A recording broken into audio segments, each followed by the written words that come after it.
You can either take the red pill, you'll wake up, everything was a dream, or you can take the black pill, you can get torched. Well, I suppose getting torched won't hurt that much. I don't feel anything. Wait for it. Oh, wait. I just got a new client. Get torched! Get torched! Get torched! I'm Wayne Carey, and this is The Truth Hurts. Well, we're back for another episode of The Truth Hurts. I'm Ayrton Woolley alongside the King, Wayne Carey. Duck, Just how you say it. just before... By the way, sitting there watching the races on the weekend and had a tip in a race, and you wouldn't believe the horse that won. Yep. And it beat my horse. I was cheering, and the bloody thing that won was called Anton. So you're telling me you didn't back me on the weekend? Well, it was called how do you say it? Ayrton. Ayrton. Yep. It won. Paid $6 too. Yeah. Did you back it? I did back it just a little bit. Did you get a bit excited hearing the name coming down the straight? Well, I think, you know what was funny? I found funny. The caller called it Anton as well. No, he didn't. No, he said Ayrton very clearly. Anton. I think we need to get the audio for that just so we can have a bit of a listen. So you can have a I'll listen. tell you what, it was a good win.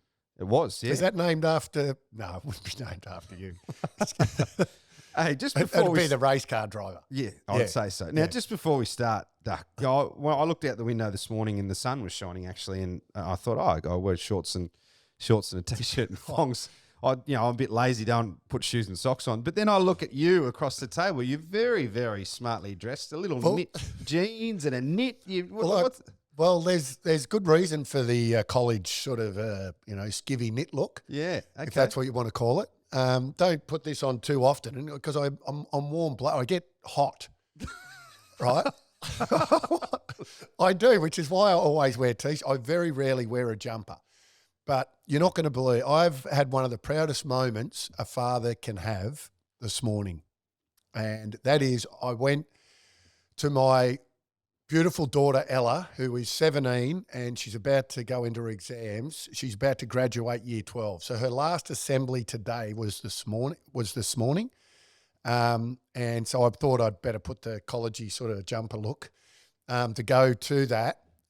It was very, unbelievable. And it got me thinking, I'm sitting there thinking, I reckon she's the only Carey ever to pass year 12. I don't think there has been a Carey that I know of. If there is, if I've got a cousin or a second cousin or third cousin out there that actually got through year 12 and passed, she's going to uni. She's going to La Trobe next year.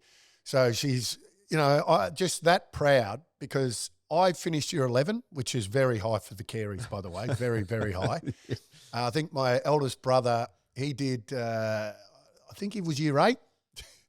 My younger brother, I'm not even sure, year 7 or 8. My two sisters, my Karen, closest to me, she did year 12 but didn't do the exam, so she didn't finish it. And my eldest sister, Shazza, I was going to be called Dazza too. Yes, I've heard that story. Anyway, Shazza, and Dazza. So I think she was year 9 or 10.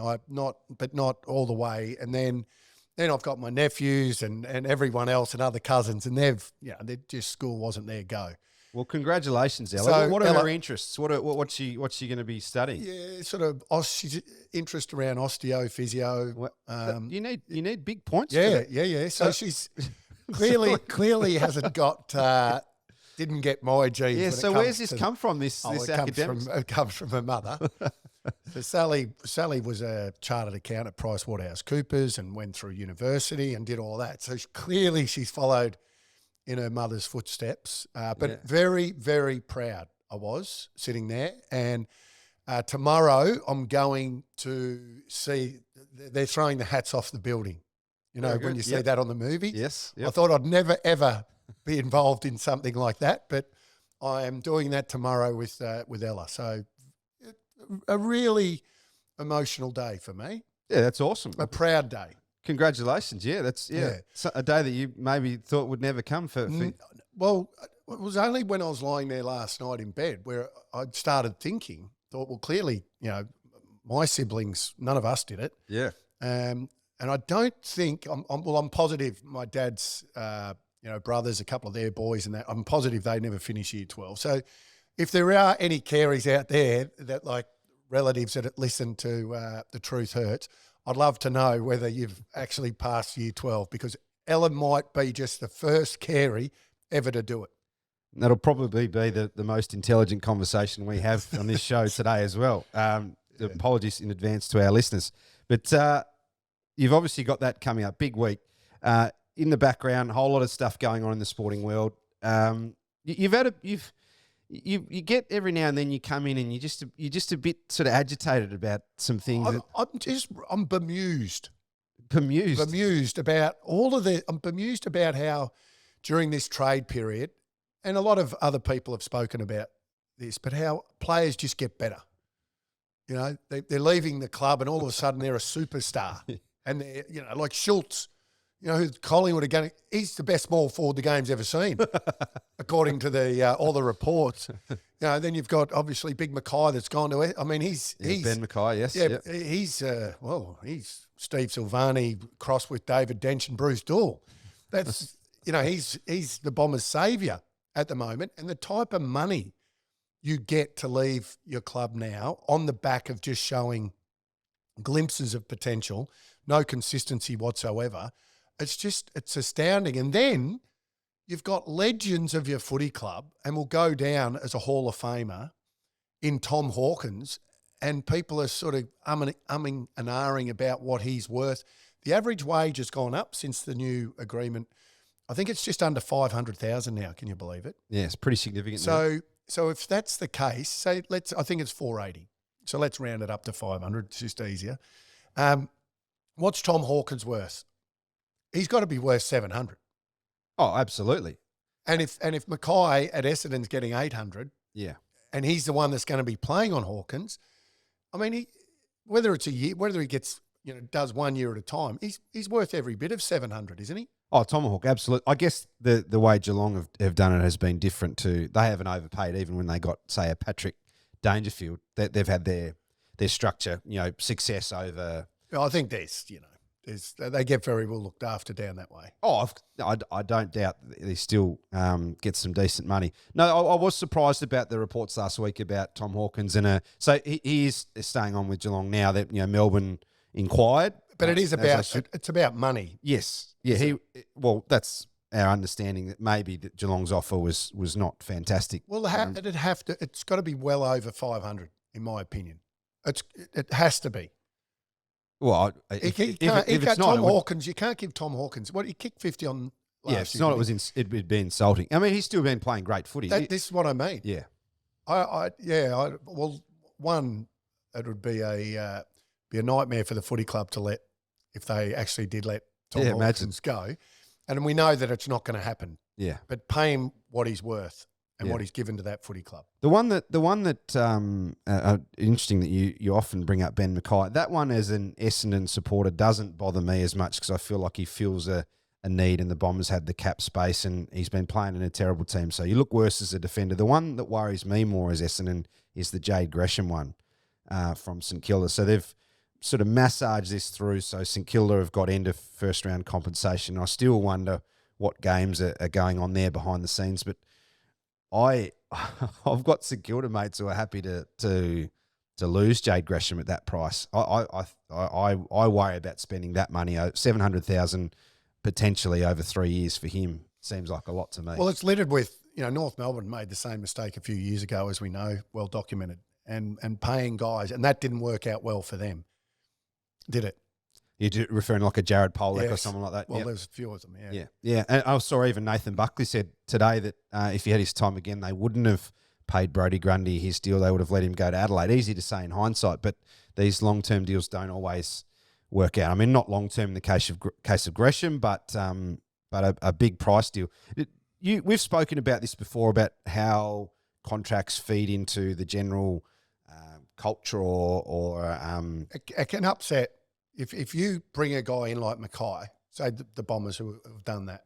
And I keep using him as an example because he's probably been the one that, it's been spoken about the most. So all of a sudden he comes in and then you've got another defender or another player that has been there for a number of years and is on, 600 and has proven himself to be a more consistent player, then it can cause little fractions within your football club. And I'll go back to Adelaide, who was on a very stringent payment system, and it was basically captain, best player, and then everyone falls into line after that. And I remember when Simon Goodwin was captain. So this is after Roo had vacated the captaincy, and Kurt Tippett, Adelaide had to offer him a big amount of money not to go to Sydney. Yep. And when that filtered through to the captain, who was now the Melbourne coach, Simon Goodwin, I vividly remember how that upset the apple cart because they'd never done that before. They'd never offered someone that type of money to stay, which went over and above what your best players were getting paid. And it does. It causes trouble from within. You have to have a really strong leadership group. And I know Geelong have done it really well. And, you hear about Joel Selwood taking pay cuts to get Cameron there and Dangerfield getting there. And, players just, they want to make their team better, invariably know that if they do that, they end up with more anyway because they're a good team. So you get all the, the pros that come along with being a good team in a premiership team. Yep. So that's where you want to, it's like anyone when you leave, you want to go there and perform straight away, because if you don't perform straight away, then that pressure just builds and builds and builds. And that's why I didn't really worry too much when I went to Adelaide, because I took a big pay cut. I didn't go there for massive money. So the pressure of being, the highest paid at the club was not a pressure. And it does come with a fair bit. So it'll be interesting to see how some of these players handle that. When I'm interested in that, the idea of success over money and taking pay cuts, because clubs can be a bit more creative with the salary cap now, perhaps, than what they were. Back-ending deals and all that sort of stuff. But clubs in the past had lost players. We spoke about Essendon last week, around 2000. Did you have an idea of what you're worth and you stuck to that and you're like, no, this is what I'm worth? Or I think, are you wary of how that fits into the overall picture? I've spoken about this before, and I've mentioned this about Mark Rasciuto after 1998, after we toured Ireland together. We were having discussion about what we were all getting paid, and clubs hate you talking about what you get paid because they don't want other players to know, because then they understand where they sit within that group. Mm. So it's always been secret squirrel stuff and an unwritten law that you don't discuss your wage with your teammates. I did the complete opposite as captain at North. I told Arch what I was getting. I told Steve-O, I told, Anthony Rock, I told them, so then they could form their own opinion what they were worth. And if they were getting underpaid, they could go in and discuss it. And I thought that was important for our group to understand, where they sat within that payment plan, if you like. And it's healthy, but it can cause problems if you've come from another club. Yep. And you haven't put in the hard yards and you're not playing good footy. As soon as you're not playing good footy, those little conversations at the milk bar when you're having with a couple of boys and you're going, oh, I tell you what, he's not exactly pulling his weight for a bloke on 800,000 grand, 800 grand. Why are we paying him that? Had 5 kicked on him last week. Those little conversations start to happen, and you only need that to upset the group a little bit, and then you have some problems. Just on the players that have been mentioned in the last week, Lockie Schultz you touched on there, and he is an interesting one because he's Cyril Rioli mixed in with Jeffrey Farmer. It's funny. He's a player I've watched a little bit. They've got a bit of Alex Jezelico in him, but by the sounds of how good he is. I often include Lockie Schultz for a goal in my multis, so I feel like he's a player I've watched a little bit. He's one of those. He's a worker as well, so I think that's Collingwood feel like he can add. What do you mean? He's a plumber or? No, in terms of he's not just he gets the odd goal a game. Right. Okay. But he A worker on the ground. there's pressure from him. Collingwood obviously see that they can still add to that area. How do you think he fits into that whole forward setup? And what does it mean for someone like Jack Ginnivan? Has been the question. If you're Jack, are you worried about that sort of thing? Or 100% you are. I mean, he's on the fringe anyway.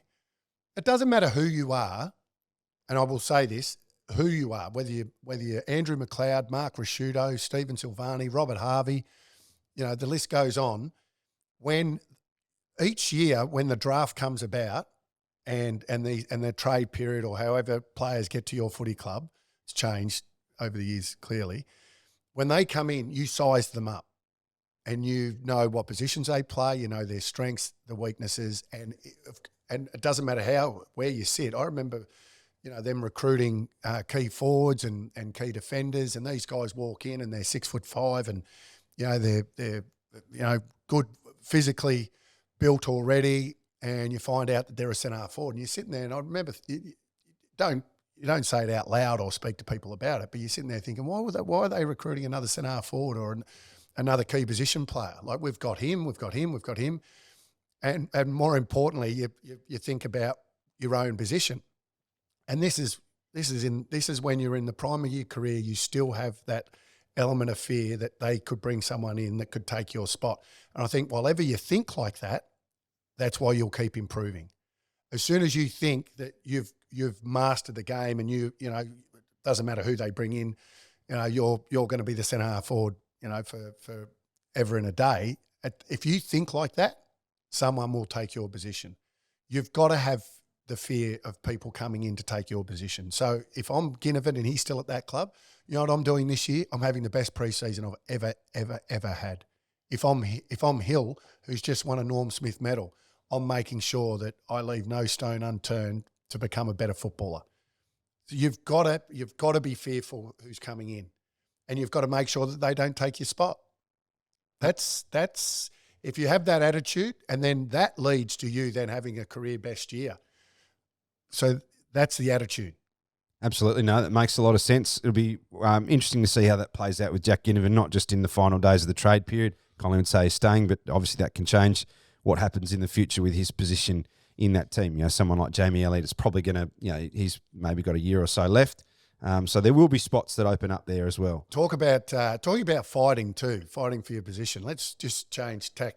Did you happen to watch the fight yesterday, Tim Zoo? No, when you said the fight, I thought you were going to talk about Logan Paul and the bloke. That wasn't a fight.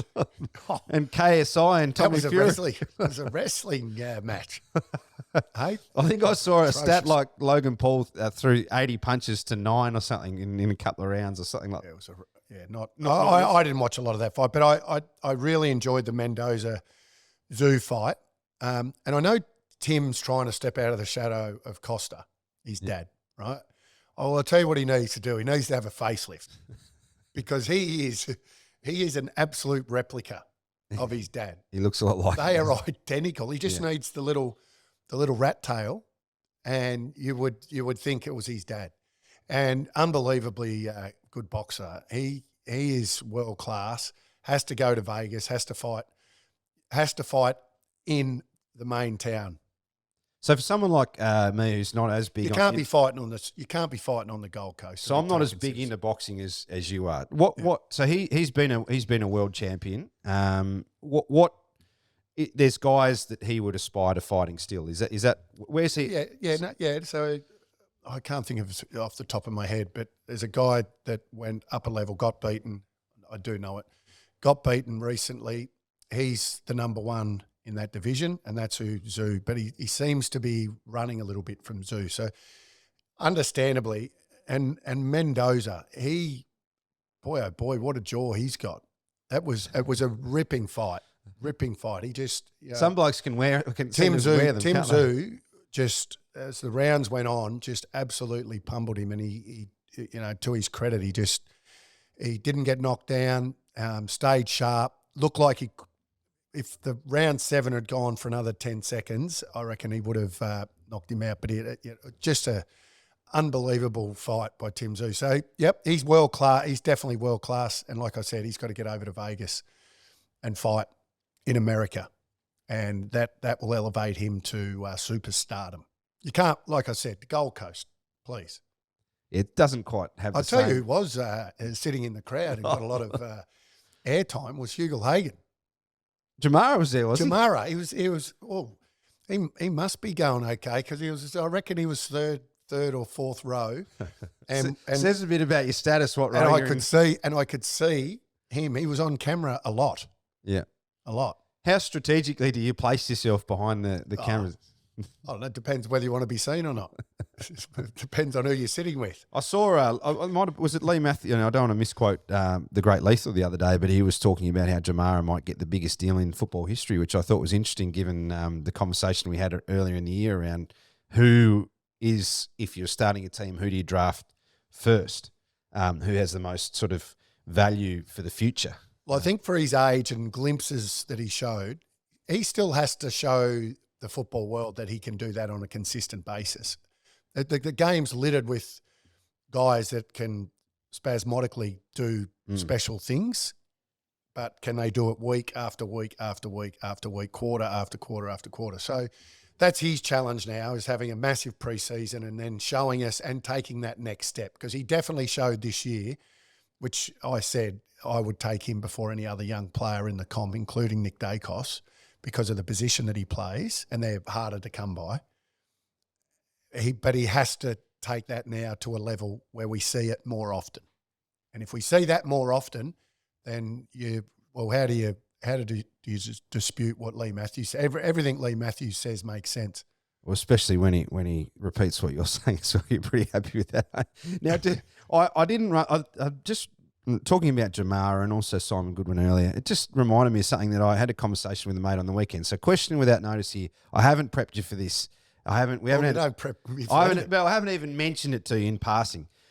Who is so there are almost two different questions here when we compare Melbourne and the Western Bulldogs, two talented lists. Which coach out of those two, and I know you're a mate of Goodies, is maybe under the most pressure next year, do you think, in terms of where they sit? And who out of those two teams has maybe underachieved more given what they've had in the they both played in the grand final recently, the one that Melbourne won. Well, Melbourne have finished in the top four the 2 years after as well. Yep. So you've given yourself a chance. So I don't see that as a failure, even though two finals.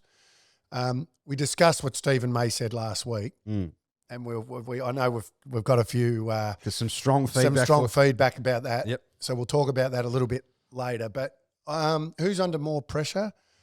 Well, I don't think Goody is, just because they've gone out in straight sets. They clearly need a key forward. They clearly need to fix up their delivery inside forward 50 and fix up their conversion. So they did a lot right, Melbourne. Yeah, okay. So I don't think that, and they gave themselves another chance at playing in a prelim, in a grand, so they fell short for the So Luke prelim. Beveridge, you're saying. Is there pressure on Luke next year to deliver not necessarily a premiership, but maybe more than what has been delivered since? I don't like talking about pressure on coaches, but if you want to, I think they're always under it. The only bloke not under extreme pressure is McRae right now. Yeah, I mean, even a Chris Scott, missed the final. Even if, let's say they slide down and miss the finals again, then all of a sudden people say, "Oh, you need a new voice." I know he's just signed an extension. I wouldn't get rid of him at all because I think he's a ripper. Yep. But so it doesn't matter who you are, you're going to be under pressure. I can't believe that you're even talking about Simon Goodwin being under pressure, because I just think that if he's won a premiership and he's finished top four. I guess the conversation is around the conversation that started. They're hard to win. Was around the talent of lists versus they're so hard to win. I don't mean pressure for losing job. I mean, who's going to face the most scrutiny in terms of performance? Was Kevin Sheedy under pressure after not getting Essendon to the grand final in '99? No, well, they hadn't won since '93 at that stage, and had been poor. But they were the best team in '99. Yeah, they absolutely. never got to the grand final. So the best team, to back up what Stephen May said, the best team doesn't always get to the grand final. Hey, the premiership team is the premiership team. We know that. Oh, we might as well the game is littered. We might as well give these coaches contracts for life then. Just leave them there for 30 years. Not at all. The game is littered. If you keep giving yourself an opportunity to play in a grand final, that means finish in the top 4. Then, to me, finishing in the top 4 is a successful year. Losing a final by less than a kick to go into a prelim, I don't consider to be an absolute failure when you did a lot right. Interesting. I think there's a few fans that might think that Melbourne maybe could have got more out of it, but that's all right. You know, the sliding door moments, you look at the history. Alistair Clarkson, who is regarded as a genius coach, yes, 4 premierships. Yes. I think he won 2 or 3 prelims by less than a kick. McRae this year won 3 finals by 14 points or whatever it was. So, you know, Ross Lyon has been up twice in time on in grand finals, and he's not a premiership coach and considered having failed for not having a premiership. I mean, you know, talking about bounce of the ball, seconds, minutes, whether you're a success or a failure. Unfortunately, that's how we judge. I don't judge like that. I think if you keep giving your team an opportunity, then that's a successful year. I'm really glad I brought that up because it's garnered an animated response from you. Thanks for your input there, Duck. I'm just going to get your input on a few other coaching conversations or comments that I saw over the weekend. Now, these tickled. Well, the first one didn't tickle my fancy. I thought it was ridiculous, but I'm going to play a bit of audio for you now. What a coach tickled your fancy? This bit of audio is from Michael Pryor, who's coach of the West Coast AFLW. Ex-Essendon player? Yes. Yep. And Freeman? Yeah, I think he went. I think he headed west. Only coached. Was he an assistant coach? He was an assistant. Is this the little, redheaded? Well, he wasn't fella. that little, was he? No, but yeah. Yeah, Michael Pryor. I remember him. Not the actor. No, that's Richard Pryor. Not Richard Pryor. Sure. So these are the comments that Michael Pryor made after West Coast's AFLW loss to Melbourne on the weekend. At the end of the day, that's the team that won the grand final last year against the team that finished last in 18 teams in the comp and only 10 games. How we play that team is beyond me. That's what you get when you get fixturing like that. He's not being serious. Boy. He's not being serious, is he? So he's saying, Duck. That's a.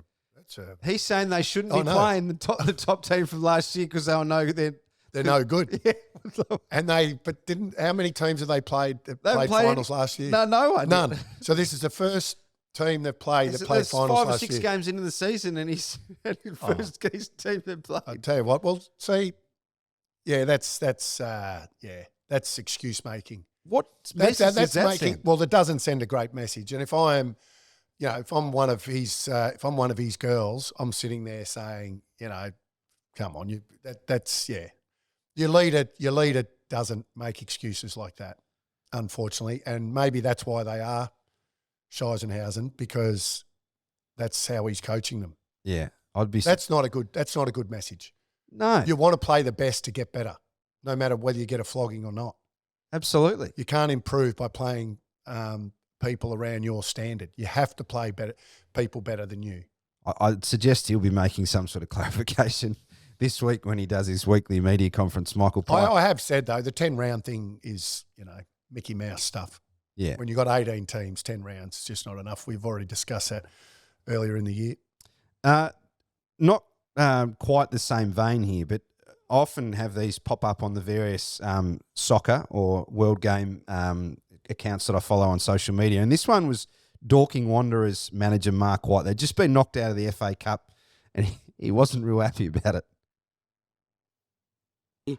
They deserve to be, fully deserve to be in the draw, and hopefully, I really hope they get something amazing that's life-changing, so my fucking shit players can learn a fucking lesson, because they were so poor.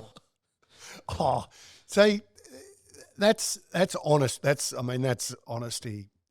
How's he going when he rocks up to training on Monday night or Tuesday night? It's a little bit. I do get worried. And as funny as that is, and it is funny, and I love the brutality of it and the honesty around it. but it is taking the pressure off yourself as the coach. I don't like it when, just like Pryor did before, I don't like it when you pass all the blame onto your players because they're a reflection of you. Mm. So if they're, as he called, shit, then he's clearly not getting through to them. So I'm interested in this maybe from what Dennis might have done. So I was reading Sir Alex Ferguson the other day, a part of his book, saying he'd often come out in public and he'd defend his players to the hilt, and even if he thought they'd been terrible, and he'd bake them behind closed doors. Yep, that was what Dennis did a lot. Yeah, so he might be saying something completely different in public to what he's saying behind closed doors. Yes, correct. And I think that's what a good coach does. I think Clarkson takes a leaf out of that book. I think a lot of coaches do the same thing, and that's how it should be done. I don't think you should berate players, which is why I love the documentary about David Beckham and the way that the English coach at the time that threw him under the bus and basically blamed him for losing, even though it went to a penalty shootout in the World Cup. So Glenn Hoddle, I think it was at the time. So I mean, that was horrendous for me to park the blame. Well, yeah, you got sent off, but you still went into a penalty shootout. Yeah. It's got nothing to do with having one less man on the ground. So for me, that was really bad. And I love that about Sir Alex Ferguson, who, clearly, and what we forget is guys like Pago and Mick Moldhouse and these guys and Clarko, they're very well read about world sport. And they used to, I know that Dennis has read a lot of coaching books from, coaches from all different codes, and they pick up things like how certain coaches go about it. And they replicate it. And I'm a big advocate for that. I don't think you should belittle your players, but very funny, by the way. I do like when I hear it. It was funny. This one, I've just got one more for you. This is unusual preparation that's gone into this week's episode, but I just saw these. This was Graham Alexander, MK Dons, so also over in England. His team had just conceded 2 goals in injury time to get a draw. He came out with a few, he was understated, but I just smiled when I had a listen. We do every single day and then go and do it in a game. That's where it is. That's where it is. Well, I can't say I'm lost for words because I've thought that should be 3 points in the bag, without a shadow of doubt. But we have unbelievable ways of shooting ourselves in the foot. There's 2 parts to that I like. The first one, I can't say I'm speechless because I've talked, lost for words because I've talked. And then the next one, we just have so many ways of shooting ourselves, and then this long in the foot. Graham, come on. Just that last guy you didn't mention. So Dorking Wanderers, that's their name. Yeah, Dorking, Dorking Wanderers. Yep. No wonder you shithouse. Dorking Wanderers. Yeah, I don't know too much about the Wanderers, but So anyway, slightly different tone to the part of this week's episode, but I just thought they were quite interesting. Have you Yes. go. No, what were you going to say? No, I was going to say, got Danielle Laidley coming up, who we've said we've got her coming up for a number of weeks now, but we have spoken to Danielle, and So she's done a lot of media, but you've done this. You feel like you've done this differently. Well, we don't delve in. So I watched her documentary before I had a chat to her, and I didn't want to talk about all the legal stuff and the police stuff and the charges and all of the different things that. What I was fascinated with, given that I used to be a teammate, was one how she felt back then. I guess the mask and the shield that we spoke about that a lot of sports people have, like how she sort of got through that time. So don't delve into all the stuff that everyone already knows, but more around sort of our relationship. And then she's now become also an ambassador for Lifeline, which I do a little bit around the mental health stage with the GBS and Good Bloke Society. Yeah, Good Bloke Society with a heap of different charities around that. But sort of getting through those periods and just for there's people out there go, oh, why are you supporting this and that, and it's like, you know what, there are a lot of people out there that have made mistakes in their life, and then for making those mistakes, they spend a lot of their time beating themselves up, and they go through a really tough time.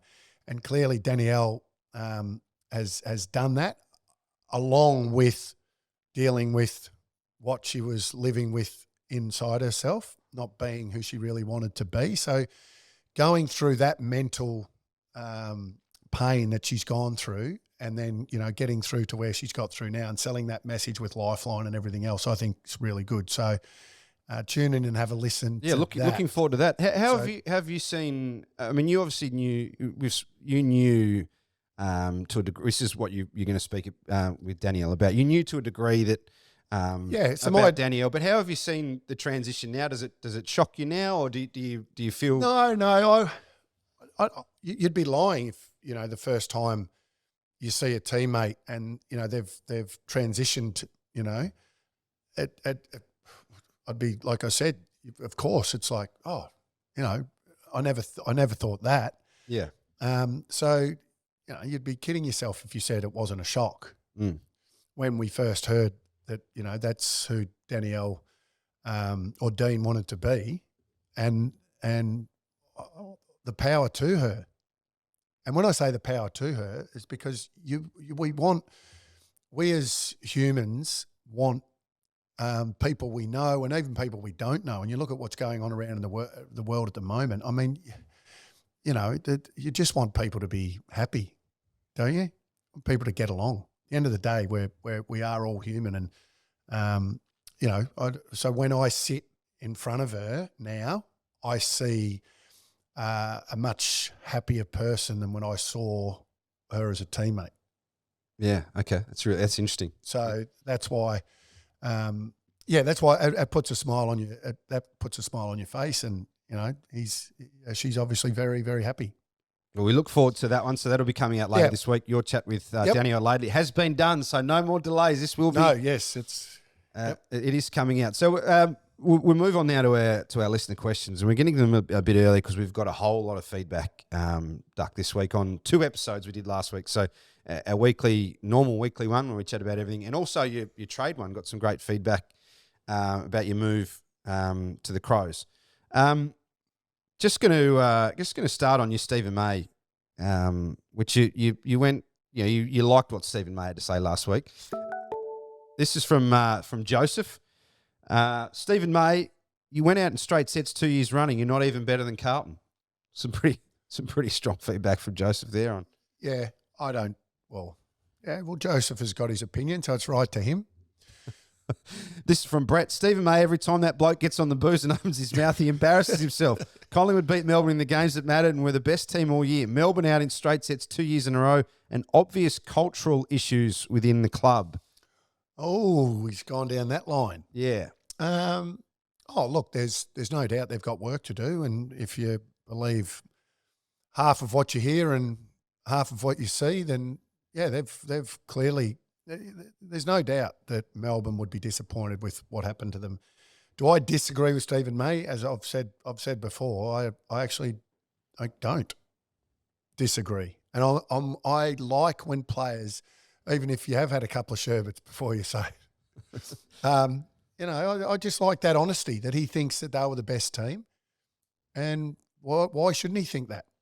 This is from Antok. How can they be the better team, Duck? ? It doesn't make any sense whatsoever. They ended up 4th on the ladder, lost in straight sets 2 years in a row. Yes, lost to the Pies and Carlton. Pies won the minor premiership and the grand final. Stephen May is delusional, very much salty as well. Yeah, delusional is a strong word. When you get beaten by less than a kick and you beat you did beat Collingwood. They did beat Collingwood during the year. Just on Clayton Oliver, there was this was before. So this is from Peter. This is before the latest news from Clayton came out. We spoke about the trade scenario last week. On the Clayton Oliver sideshow, I'm sure he's on a long-term contract, only entered into last year for 7 years. Yes, contracts aren't what they used to be. It's simply steam rising. He was upset with the decision to play, overridden by the medical staff. As you said, watch this space in 2024 in terms of Clayton's response. Now, since then, he's had another issue. It's going to be one that Melbourne have to manage really, really delicately, isn't it? It is. Well, it is clearly. if you to read through the lines, and it's not hard to, even on Melbourne's statement, if you look at their statement, they made it quite clear there are some issues that Clayton is working through. But I tell you what, the bloke still won 4 BNFs and is their best player when he gets it right. So if he can, pull himself out of this scenario that he's in right now and knuckle down and have a great pre-season, like I said, I have no doubt he would be a very good little wager for the Brownlow. I've just got this is a bit off track here. I've just got this bloke from iSelect. He keeps ringing me. You know what iSelect is? It's the other day I got an completely off topic. I got an email from my electricity company saying that they were boosting my rates. They were going to make it more expensive, and so I went on to iSelect and compared my rates, and they've been ringing me non-stop for. There's got to be a limit. There's got to be a limit on this. How many times can the company ring you before they get the hint that you're not going to answer the phone? Yeah. Anyway, bit off topic that one. Duck, picking teams. You had a crack at me last week. You said, you'd be, I was talking about Manchester United. You'd be, you've gone for Essendon when they're good. Manchester United. This is from Virginius Maximus on Twitter. It's funny having Duck accuse Ayrton of being a wanker for supporting the best team at the time. If it weren't for him making North Melbourne good in the 90s, I wouldn't have picked them as a kid. Too bad they've been the worst performing team since 2000. It is. I went for Parramatta, the Parramatta Eels in the 80s when they won 3 in a row because they were the gun team. That I'm talking about when you're a kid. If you're a kid, you are seduced by the better teams at that time. Yeah, some kids just pick the underdog, and then you've got to stick with them all the way through. What I was talking about is Anton here. He picks them when he's an adult, and he jumps ship with them when they become good. So you have an excuse as a kid, but not when you're an adult. Free agency compo we spoke about last week. This is from Heath. The compensation works as part of the equalisation strategy. It stops free agents leaving teams near the bottom to play with the clubs at the top, and they get robbed of their best players. Any player will want to play finals over a team in last place, for example. It's a good idea to keep the compensation. So we were saying we could maybe phase it out, but yeah. So that was Heath. This is just on your comment about the culture of clubs. So this is from Caleb Crypto. Hey, Anton and Dwayne. Took the D from Duck and put it at the front of Wayne because I know how much he loves the name. Love the show, guys. Thanks for doing it every week. So true about how people make a club great. As Wayne said, all they want is for the players to say hello to them. This makes them feel like their time spent at the club is worthwhile. If they feel a part of the club, they'll do more for you. And that was sort of part of your message last week, wasn't it, in terms of how you deal with the people at the club. Harley Reid from Baby Lemonade. The picks offered by North are a joke. So they were at this stage, it was a whole lot of late teens pick. West Coast should take him, and Sam McClure should be sacked for making up stories about him not wanting to go to Perth. He's a clown. Well, sorry, Sam, for throwing you under the bus there. If you're West Coast with Harley Reid, if he's this generational player, you keep him. You keep the pick one and you take him. Well, if he's that good, by the way, has there been more fanfare, or have I just forgotten about him than other number one picks in other years? I think there's definitely been more for Harley, and maybe because of the style of player he is. And do you think because West Coast and North were duking it out down the bottom for that pick, and because West Coast have said they need more than one. I'll put it this way: let's say he's a Chris Judd type player, then you're crazy if you're West Coast not to take him, and they only got Chris Judd later. The other part of it, though, is if he is adamant and his family is adamant that he doesn't want to go to Perth and he's only going to go over there and do his time and then come back, if they did pick him, then it is worth negotiating. But you're not giving up the farm for just the number one pick. I mean, North Melbourne have got really good picks. You're not giving up 2 top 10 picks for one. I'm not anyway. So North need to fill so many gaps. So you're saying, well, look at the history. Look at all the number 2, number 3, number 4 draft picks that have become superstars. Yep. Duck, we spoke about your trade. So you're in Vegas And then, so if you haven't listened to that, go and have a listen to that. This is from T Kinvey 9750. Hats off to the King. I just rewatched the first episode. So that was you won with Dennis. No hero like Duck, but have been caught up in the popular narratives, not close to the truth. So you set the record straight on a few things last week, and I feel like at times that's sort of been cleansing for you a little bit. Like you left with maybe a different sort of feeling last week in terms of. No, it's just something that I haven't said in this type of forum.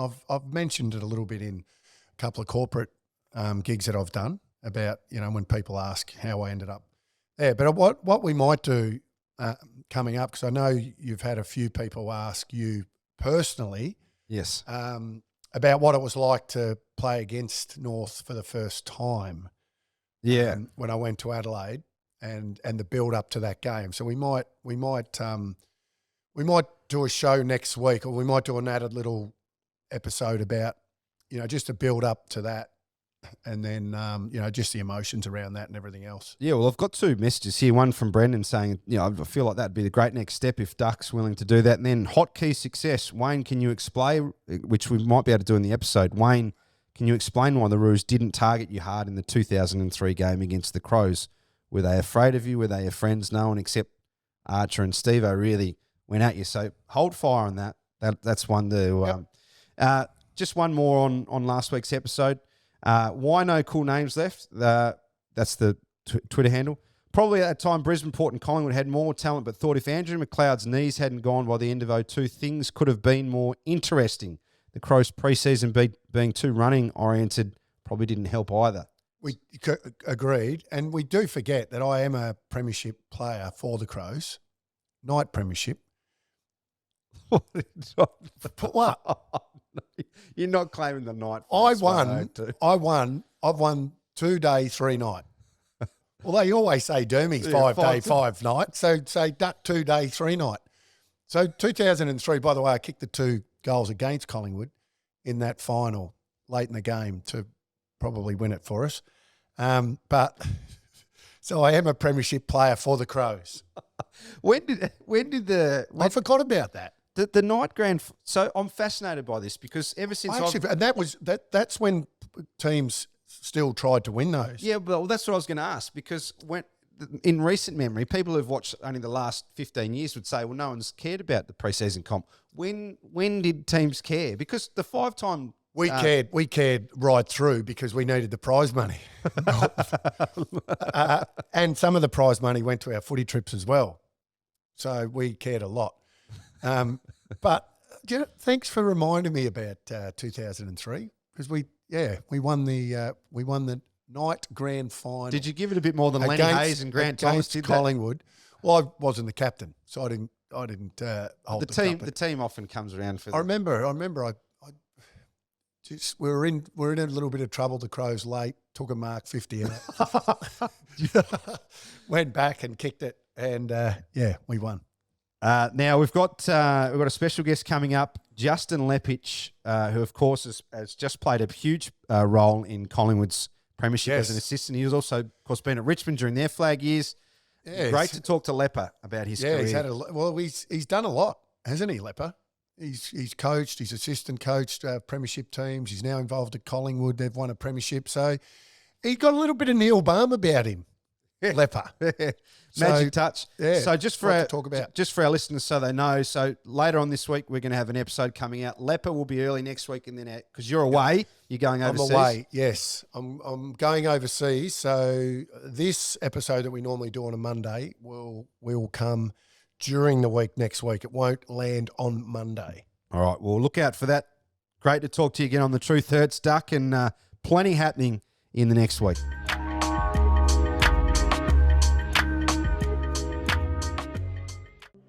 You can either take the red pill, you'll wake up, everything was a dream, or you can take the black pill, you can get torched. Well, I suppose getting torched won't hurt that much. I don't feel anything. Wait for it. Oh, wait. I just got a new client. Get torched! Get torched! Get torched!